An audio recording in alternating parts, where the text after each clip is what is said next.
Faniri nanuai fikasana no anjaraku fa izay tanteraka te avy aminao Kindirina lalao sarisary no atao Vilayaina avy aminao no antokireo Faninonino naveta tety tsy noniamiko fanendrinao Nalaza nasitraka azo tety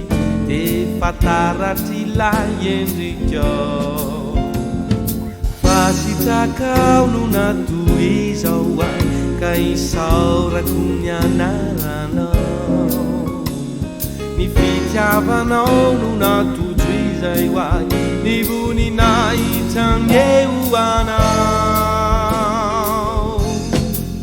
Fanirina no ay fikasana no anjarako fa izay tanteraka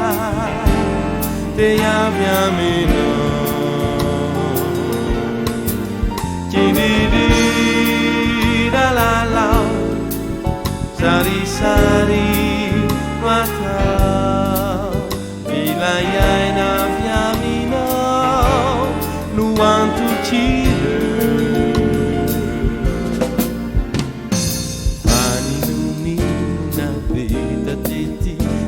Noniamiko fanerinao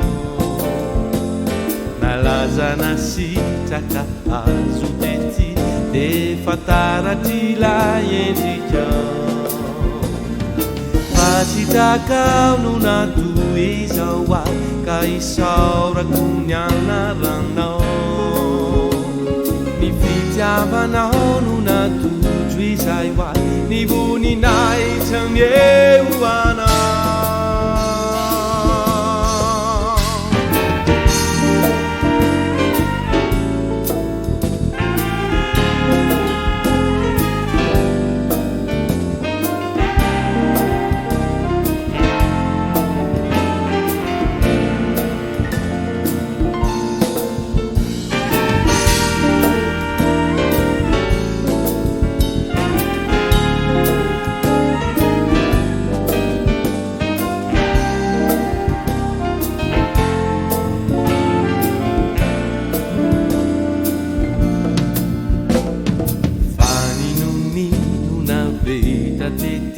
Tsy noniamiko fanerinao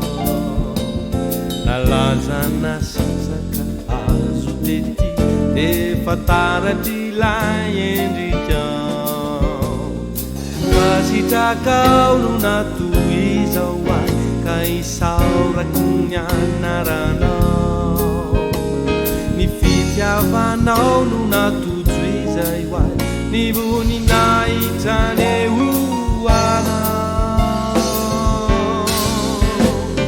Fasitraka no natohizao ay ka isaorako ny anaranao